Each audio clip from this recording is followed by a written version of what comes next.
இன்சூரன்ஸுங்கிறது என்னது? What is the principle of insurance? நீங்க ஒருவேளை ஏதாவது லாஸ் இருந்ததுன்னா அந்த லாஸை வந்து காம்பன்சேட் பண்ணறதுக்காக இருக்கிற ஒரு சிஸ்டம்க்கு பேரு இன்சூரன்ஸ்னு பேர். கரெக்டா? என்ன மாதிரியான லாஸ்? Financial loss. பிசிக்கலி ஏதாவது ஒரு ஐட்டத்தை தொலைஞ்சு போயிடுத்து, உங்க காரு தொலைஞ்சு போயிடுது அப்படின்னு சொன்னாக்க அந்த தெஃப்ட்டுக்கோ பர்குலரிக்கோ இருக்கிற இன்சூரன்ஸ் மூலமாக உங்களுக்கு ஃபைனான்சியலி அந்த விஷயத்தை ஈடுகட்ட முடியும். ஹெல்த்துக்கு கூட இன்சூரன்ஸ் எடுத்துப்போம், ஆனா ஹெல்த் ஈடுகட்டாது. ஹெல்த்தை ஈடுகட்டுறதுக்காக செலவழிக்கிற பைசாக்கு ஹெல்ப் பண்ண முடியும், அவ்வளவுதான்.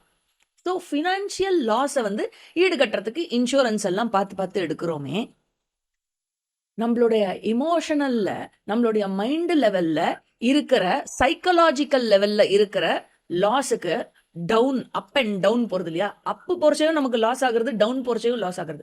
ரெண்டு இடத்துலயும் எக்ஸ்ட்ரீம் போறச்சே நம்மள ஹேண்டில் பண்ண முடியாம போறது இல்லையா? அந்த எக்ஸ்ட்ரீமிட்டிக்கு என்ன இன்சூரன்ஸ் எடுத்தாய்